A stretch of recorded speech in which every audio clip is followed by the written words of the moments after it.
म्हणजे प्रदूषण वाढल्यामुळं, तापमानात वाढ झाल्यामुळं सर्वात मोठा फटका कोणाला बसला? शेतकऱ्याला. तसं प्रत्येकच संकट आलं की सर्वात मोठा फटका बसतो शेतकऱ्याला.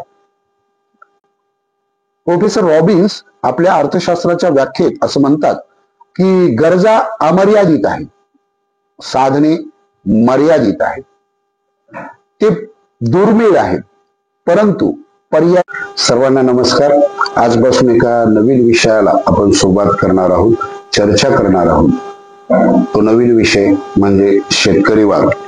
तसे शेतकरी वाद हा जुनाच विषय आहे, त्यावरती आपण कृती करत आलेलो आहोत.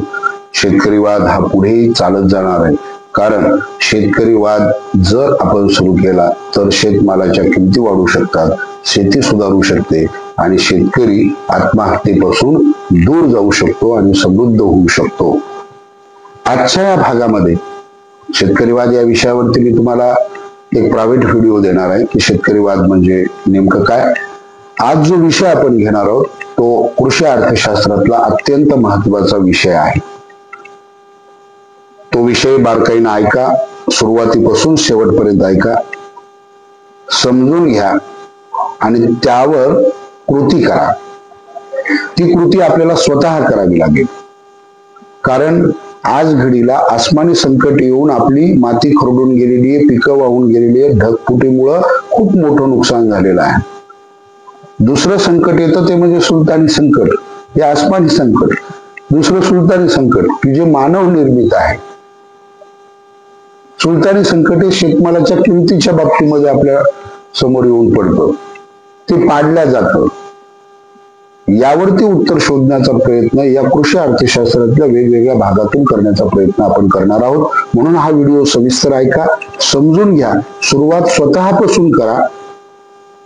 त्याचा तुम्हाला जर फायदा झाला तर इतरांना ते करायला हवा, इतरांना ते ऐकवा, कारण एकाने 4 हात झाल्याशिवाय खरेदी शक्ती वाढणार नाही. नेमकं काय करायचंय आपण पहिल्या भागामध्ये एक घटक त्याचा लक्षात घेऊयात. असे अनेक घटक अनेक भागांच्या माध्यमातून आपल्याला बघायचे. म्हणून आपण सुरुवात करून देऊ. शेतमालाच्या किमती वाढण्यासाठी काय करणं गरजेचं आहे, त्यासाठी पहिला भाग आपल्याला पाहणं गरजेचं आहे, ते म्हणजे कृषी अर्थशास्त्र. त्यासाठी अर्थशास्त्र म्हणजे काय या विषयाला आपण फोकस करूया. अर्थशास्त्राची एक व्याख्या सांगितलेली प्रोफेसर रॉबिन्स यांनी. प्रोफेसर रॉबिन्स आपल्या अर्थशास्त्राच्या व्याख्येत असं म्हणतात की गरजा अमर्यादित आहेत, साधने मर्यादित आहेत, ते दुर्मिळ आहेत, परंतु पर्यायी उपयोगाची आहेत. या पर्यायी उपयोगाच्या साधनांचा समन्वय साधण्यासाठी माणूस जो प्रयत्न करतो त्या प्रयत्नांचा अभ्यास करणारे शास्त्र म्हणजे अर्थशास्त्र. बघा काय म्हणतात रॉबिन्स, कारण ही व्याख्या समजून घेतली की आपला पहिलाच मुद्दा आपल्या लक्षात येतो आणि त्या मुद्द्याला सुरुवात केली की 10% शेतमालाची किंमत वाढवण्याला आपण स्वतः सुरुवात करतो. या घटकामध्ये स्वतःपासून सुरुवात करण्यासाठी काय करणं गरजेचं आहे हे व्याख्येतच सांगितलेलं आहे की गरजा मर्यादित आहेत, साधने मर्यादित आहेत, त्या गरजा पूर्ण करणारे, परंतु पर्यायी उपयोगाची साधने हा अत्यंत महत्वाचा घट आहे. बरोबर काय? पर्यायी उपयोगाची साधने यांचा समन्वय साधण्यासाठी, याचा मेळ घालण्यासाठी माणूस जो प्रयत्न करतो त्या प्रयत्नांचा अभ्यास करणारे शास्त्र म्हणजे अर्थशास्त्र. मर्यादित साधने परंतु पर्यायी उपयोगाची साधने यांचा समन्वय साधण्यासाठी माणूस जो प्रयत्न करतो त्या प्रयत्नांचा अभ्यास करणारे अर्थशास्त्र. बघा मी मुद्दाम 3दा व्याख्या तुम्हाला सांगितली. याचं कारण काय?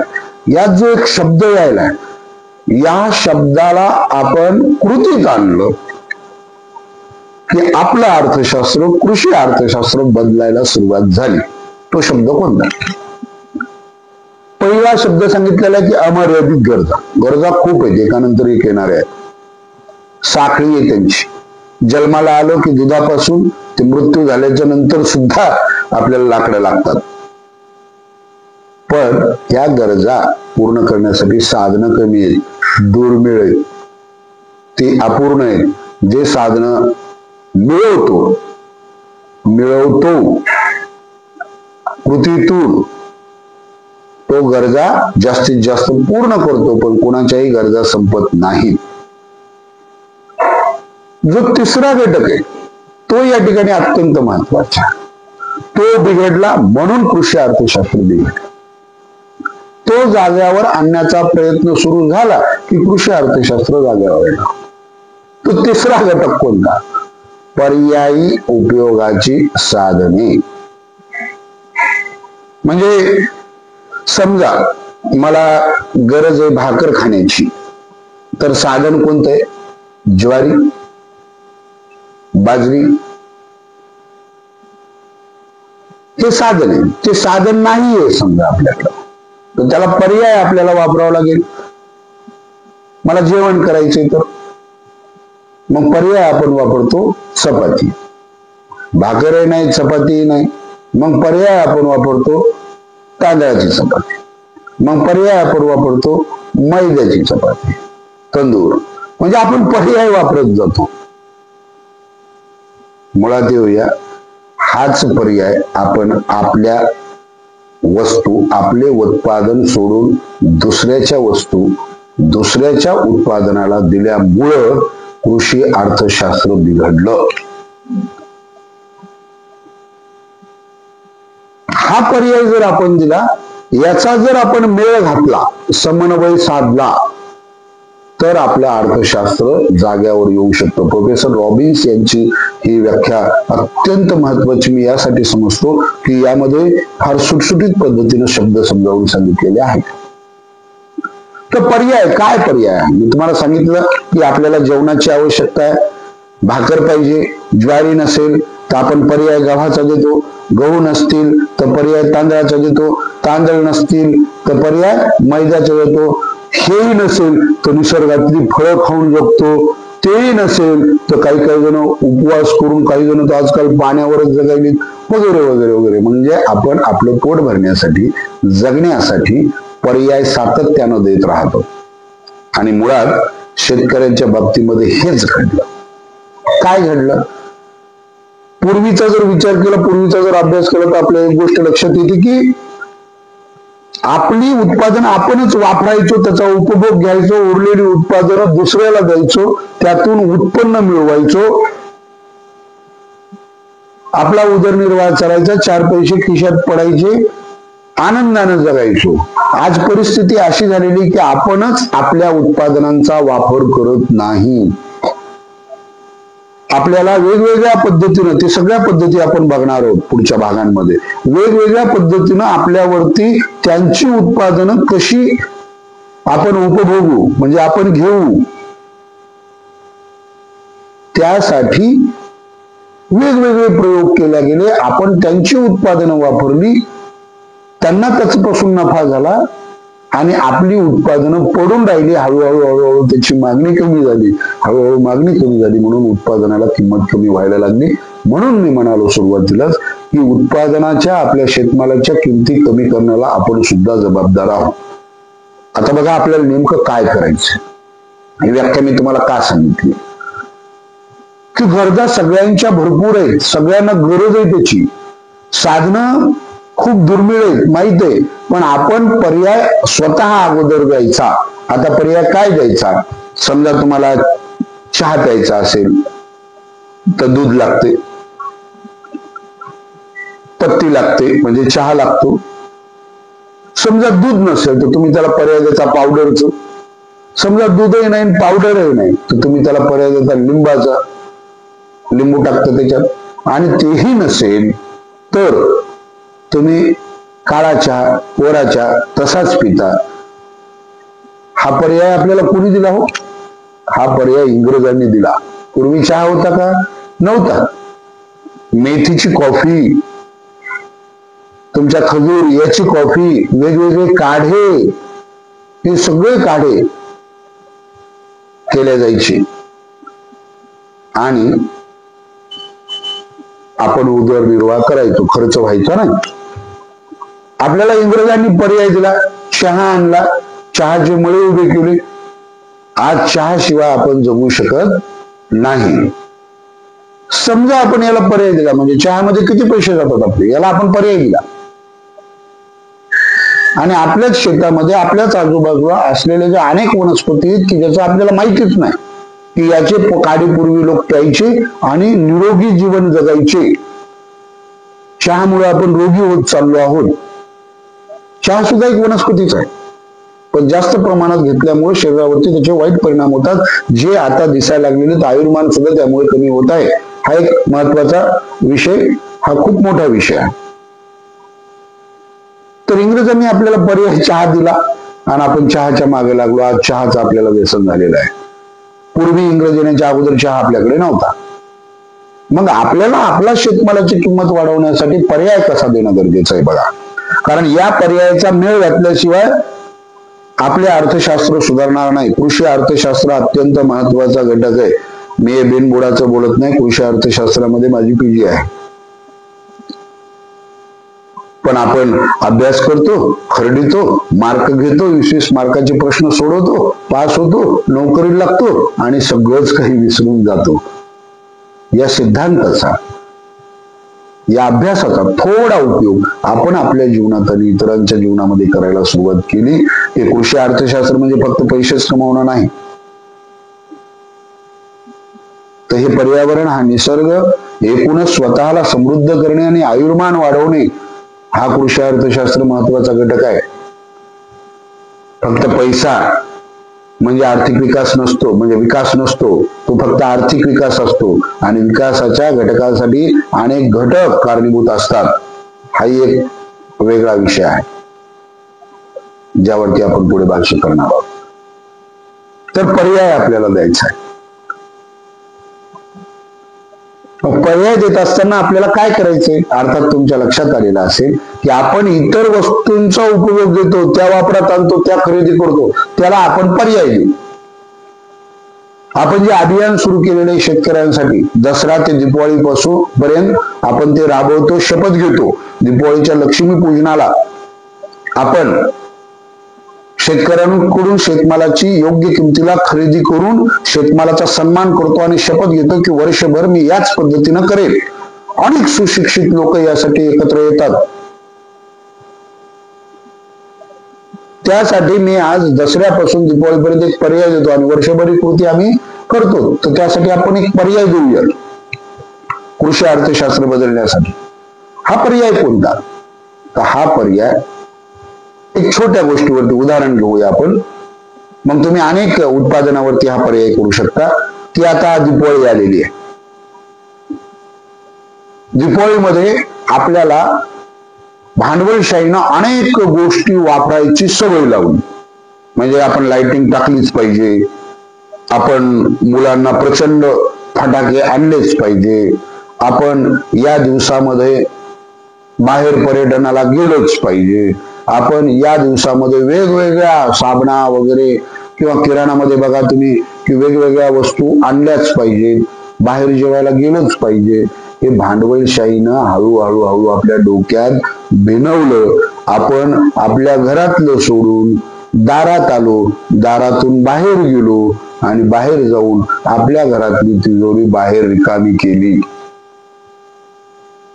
या व्यवस्थेनं पर्याय दिले जाहिरातीच्या माध्यमातून आणि आपल्याला त्याची सवय झाली. या सवयीतून काय झालं की आपला खिसा रिकामा झाला.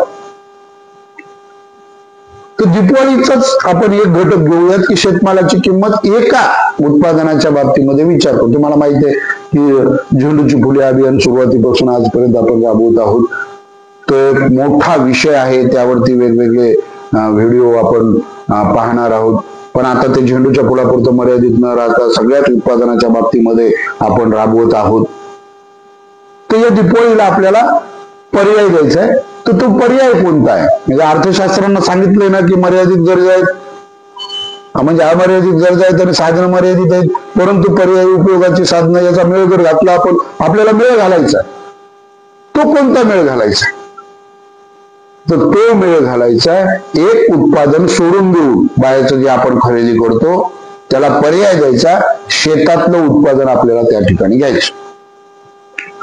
हे म्हणाले काय? पूर्वी सगळ्या सण उत्सवाला शेतमालच वापरला जायचा, म्हणून शेतकऱ्याला खर्च यायचा नाही. उरलेला शेतमाल बाजारात जायचा, त्यातून उत्पादन मिळायचं, म्हणजे उत्पन्न मिळायचं, पैसा मिळायचा. आज शेतकरी तेच उत्पादन वापरत नाही आपल्या शेतातलं, आपल्या सणासुदीला. तर इतर कशाला वापरतील? मग इतरांनी त्या वस्तू तयार केल्या आणि आपल्याला विकल्या. तर यासाठी आपल्याला पर्याय कोणता द्यायचा आहे? तुम्ही म्हणाल विषय खूप लांबत चाललाय, पण गरजेचं आहे, समजून घेणं गरजेचं आहे, उदाहरणं समजून घेणं गरजेचं आहे.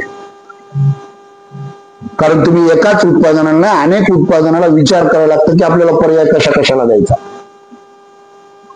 तर बघा, या दीपावलीत आपल्याला एक छोटासा पर्याय द्यायचा. तो पर्याय कोणता? तर आपल्याला या दीपावलीला आपल्या मुलांना वगैरे शपथ घ्यायला लावायची. आपणही ती कृती करायची की या दीपावलीला फटाके वाजवायचे नाही. म्हणाल विषय कुठून कुठे गेला? शेतमालाची किंमत आणि फटाके वाजवण्याचा काय अर्थ आहे? इथंच आपण फसलो. कसे फसलो? आज वातावरणामध्ये इतका बदल झालेला आहे. ला निना, यल निनो. जरा अभ्यासात काय असतो ला निना, यल निनो? ढगफुटी कशामुळे झाली याची मुळं तिथं दडलेली आहेत. ला निना म्हणजे छोटी मुलगी, यल निनो म्हणजे मोठा मुलगा. याचा काय संबंध? ला निना हा प्रशांत महासागरामध्ये होणारी एक क्रिया आहे हवामानातली, जिथे थंड थंड थंड वातावरण होत जातं. यल निनो म्हणजे अशी एक क्रिया आहे की जिथे उष्णता वाढत राहते. भारतात पाऊस पडण्याचं कारण यल निनो ला निना मध्ये सापडतं. इतर देशांमध्ये सुद्धा. आणि तापमानात बदल झाल्यामुळं ही ढगफुटी झालेली आहे. जर लवकर सुधारलो नाही तर हे अनेक वर्ष चालणार आहे. तो एक स्वतंत्र भाग आहे, तो आपण त्या याच्यामध्ये बघूया. मग आपण का या हवामानाचा फटका नेमका शहरातल्या लोकांना आता बसलाय का? नाही बसला. शहरातले सगळे टामटूम आहेत. हा फटका कुणाला बसला? जास्त ढगफुटी झाल्याची शेतीला. म्हणजे प्रदूषण वाढल्यामुळं, तापमानात वाढ झाल्यामुळं सर्वात मोठा फटका कुणाला बसला? शेतकऱ्याला. तसं प्रत्येकच संकट आलं की सर्वात मोठा फटका बसतो शेतकऱ्याला. म्हणून एक घटक त्यातला छोटासा आहे, अंश सूक्ष्म आहे, की फटाके हे सुद्धा प्रदूषण वाढवतात. आता फटाके विकत नाही घेतले तर काय होऊ शकतं या विषयाकडे येऊ द्या. म्हणजे शेतमालाची किंमत कशी वाढू शकते? फटाके न वाजवल्यामुळे प्रदूषण होणार नाही, पर्यावरणाचं संतुलन निर्माण व्हायला सुरुवात होईल. दुसरी गोष्ट विचार करा, एका घरामध्ये फटाके किती किमतीचे लागतात? ग्रामीण भागात सुद्धा, एखाद्या खेड्यातल्या कुटुंबामध्ये सुद्धा किमान म्हणतोय, किमान म्हणजे कमीत कमी 500 रुपयाची फटाके आपल्या एका कुटुंबाला लागतात. आता मला सांगा, एका गावामध्ये नाही म्हटलं तरी 200-300 कुटुंब असतात. आपण 100च कुटुंब पकडू. आपण एक उदाहरण बघतो, आकडेवारी बघतो. तुम्ही अवाक व्हाल हे उदाहरण ऐकल्याच्या नंतर, आणि तुमच्या लक्षात येईल फटकन की अरे खरंच शेतमालाची किंमत आपण कशी वाढवू शकतो. आणि आपण हे केलं नाही म्हणून लोकांचे मजल्यावरती मजले गेले, आपल्याला आपलं झोपडं सुद्धा साकारता आलं नाही. विचार करा की एका गावामध्ये एका कुटुंबाला किमान 500 रुपयाचे फटाके लागतात. 500 रुपयाचे फटाके. 200-300 कुटुंब आहेत, काही गावामध्ये 50-60 कुटुंब आहेत. आपण सरासरी फक्त 100 किमान कुटुंब पकडू आणि एका जिल्ह्याचा अभ्यास करू. मी परभणी जिल्हा निवडला या गोष्टीसाठी. खरं जर पाहिलं तर या विषयावरती PhD होऊ शकते. कोणी अर्थशास्त्राचा प्राध्यापक, प्रोफेसर, सेटनेट पास झालेला असेल तर त्यांना विनंती आहे की तुम्ही तज्ञ आहात, विद्वान आहात, हात जोडून विनंती आहे की आपण या विषयावरती PhD करू शकता. आपण सोबत येऊ. परभणी जिल्ह्याचा अभ्यास करू आपण. परभणी जिल्ह्यामध्ये 2011च्या जनगणनेनुसार 9 तालुके आहेत आणि 9 तालुक्यामध्ये जवळपास 840 गाव आहेत आणि 9 शहर आहेत. हा आकडा 2019च्या अकराच्या जनगणनेचा आहे. अजून जनगणना व्हायची राहील. 9 तालुके आहेत, 840 गाव आहेत.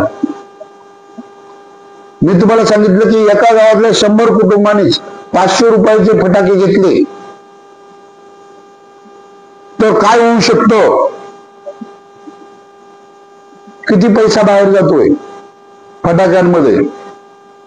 849 गावं परभणी जिल्ह्यात आहेत.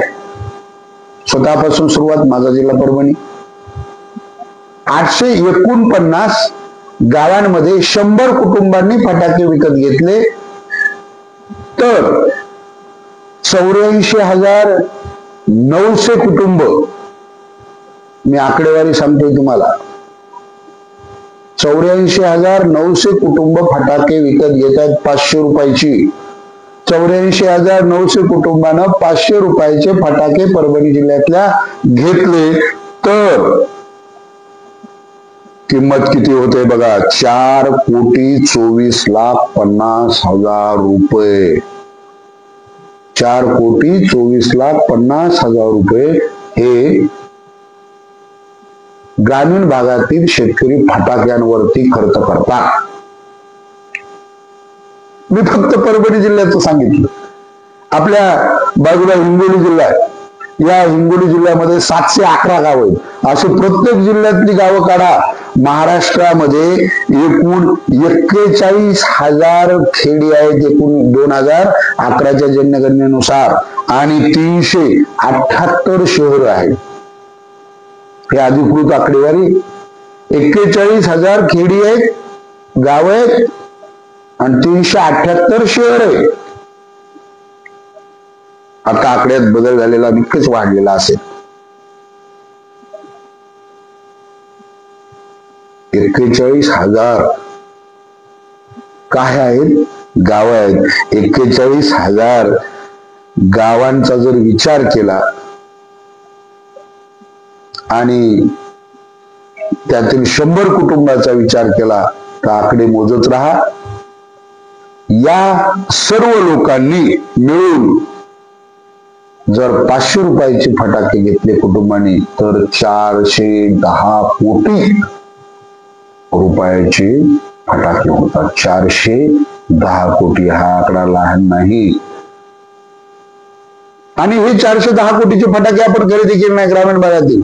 मी शेतकऱ्याच्या शिकलेल्या मुलांना व लहान मुलांना विनंती करतो की आपला बाप अडचणीत आहे, आपली शेती वाहून गेली, आपल्या बापाला उत्पादन मिळत नाहीये, उत्पन्न मिळत नाहीये, त्याच्या खिशात पैसा नाहीये, अशा अवस्थेमध्ये फटाके आपण कशासाठी वाजवणार आहोत? आपला बाप मरतोय म्हणून फटाके वाजवत आहोत, तो स्मशानात जातोय म्हणून फटाके वाजवत आहोत, त्याचं नुकसान झालंय म्हणून फटाके वाजवत आहोत? बरं, हे फटाके वाजवण्यामुळे तापमानात बदल होईल, त्यामुळे पुन्हा ढगफुटी वाढेल, म्हणजे आपण इच्छा बाळगत आहोत की आपला बाप अजून बर्बाद व्हावा. नेमके फटाके कशासाठी वाजवत आहोत आपण? लहान लहान मुलांनी सुद्धा विचार करावा की आपण छोटासा हातभार आपल्या शेतकरी बापाला लावू शकतो, एका कृतीला सुरुवात करू शकतो. जर आपण फटाके वाजवले नाही तर महाराष्ट्रातील या कुटुंबाचे 410 कोटीच्या वर पैसे शिल्लक राहतील. आणि त्या पैशाचं करायचं काय? समजा एक राजू नावाचा मुलगा आहे, त्याला दरवर्षी 1,000-2,000 रुपयाचे फटाके लागतात. 500 रुपयाचे फटाके आपण धरू, त्यानं 500 रुपयाचे फटाके घेतले नाही, वाजवले नाही, तर त्या उरलेल्या 500 रुपयाच्या फटाक्यातून तो काय करू शकतो?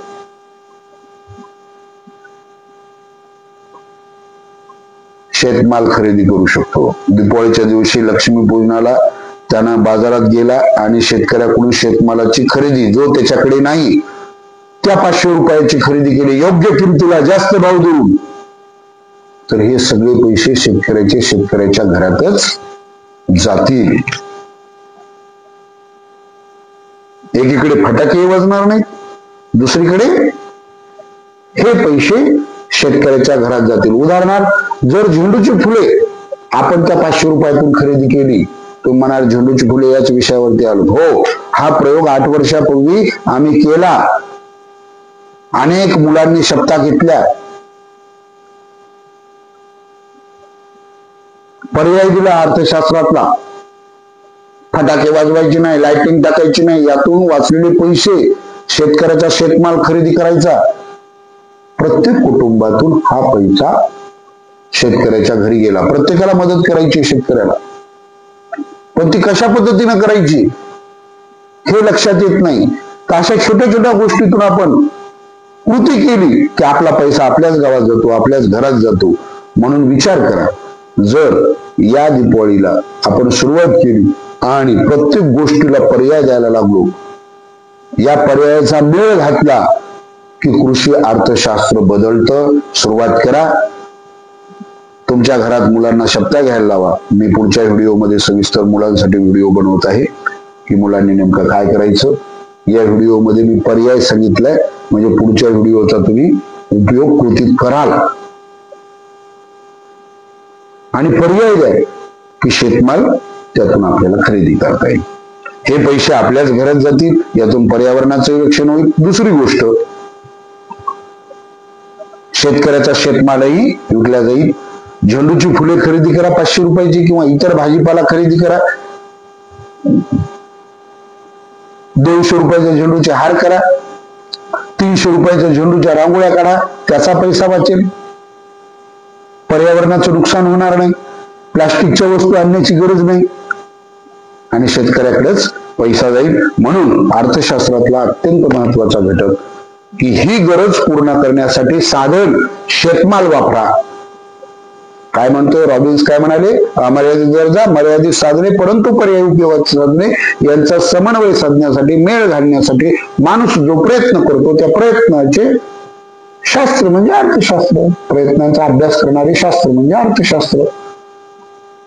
मग ही गरज जी आहे दीपावलीची, ती आपण फटाक्याची देऊन, फटाक्याचे कारखाने आपले शेतकऱ्याचे नाहीत, दुसऱ्या लोकांचे, ती गरज जर आपण शेतमालापासून पूर्ण केली, साधन शेतमाल वापरलं, पर्याय दिला, वेळ घातला, समजावून सांगितलं मुलांना, तर अर्थशास्त्र बदलू शकतं. कृषी अर्थशास्त्र बदलू शकतं. मला वाटतं यातून तुम्हाला बऱ्याच गोष्टी लक्षात आल्या असतील. नसतील आल्या तर मला फोन करा, आपण यावरती पुन्हा चर्चा करू. तुम्ही विचारलेल्या प्रश्नावरती मी पुन्हा व्हिडिओ करेल. तुमच्या प्रश्नाचं वेगळ्या पद्धतीनं उत्तर कसं देता येईल याचा मी प्रयत्न करेल. कोणी माणूस तज्ज्ञ नसतं. तज्ज्ञ असले असते तर एवढी ढकफुटी झाली नसती. प्रत्येक जण अभ्यासक असतो. पर्यावरणाचा तज्ज्ञ नाही, पर्यावरणाचा अभ्यासक. शेतीचा तज्ज्ञ नाही, शेतीचा अभ्यासक. प्रत्यक्ष कृती आपण करू, स्वतःपासून सुरुवात करू. शेतकऱ्याची मुलं म्हणून आपण हे करू शकतो. आपण एवढ्या मोठ्या प्रमाणात आहोत. आपण जर खरंची कृती केली ना, काय होऊ शकतं याचाही एक प्रायव्हेट व्हिडिओ पुढे आहे. तर हा व्हिडिओ सविस्तर तुम्हाला समजला असेल तर आजपासून मुलांना समजावून सांगा. मी दुसरा व्हिडिओ तुम्हाला पाठवतोय, त्यामध्ये मुलांनी काय कृती करायची छोटीशी आणि ती कृती करून काय फायदा होऊ शकतो यावरती आपण त्या व्हिडिओमध्ये बोलूयात. इथेच थांबूयात. सर्वांना पुन्हा एकदा विनंती करतो की पुढचे व्हिडिओ जरा सविस्तर ऐका, समजून घ्या. मला कुठलीही अपेक्षा या माध्यमातून पैसे कमवण्याची नाही. हे मागच्या 8 वर्षापासून निसर्गाची शाळा, झेंडूची फुले अभियान, एक मूल 30 झाडे अभियान, घरच्या घरी रोपवाटिका, झाडाचा गणपती, वेगवेगळ्या प्रकारची उपक्रम, वृक्षदिंडी हे राबवून आपल्याला माहीतच आहे. म्हणून हा व्हिडिओ खूप शेतकऱ्यांच्या जवळ जाऊ द्या. प्रत्येक शेतकऱ्यांनी बघा, त्यांना सांगा हे अर्थशास्त्र तुझं बदलायचंय, तुलाच, दुसऱ्याला नाही. आपल्याला कोणी बदलायला येणार नाही. आपल्या कच्च्या मालावर श्रीमंत व्हायला सगळे टपून बसलेत. आपल्याला स्वतः बदलावं लागेल आणि ते बदलण्यासाठी स्वतःपासूनच सुरुवात करावी लागेल. स्वतःपासूनची सुरुवात ही सर्वोत्तम सुरुवात असते. हा पहिला भाग आज मी तुमच्या समोर पाठवतोय. असे अनेक भाग मी तुम्हाला पाठवेल. थोडासा भाग मोठा झाला पण समजून घेणं गरजेचं आहे. इतरांनाही सांगा, सविस्तर ऐक ऐकण्याची सवय आपल्याला राहिलेली नाही. इथेच थांबतो. धन्यवाद.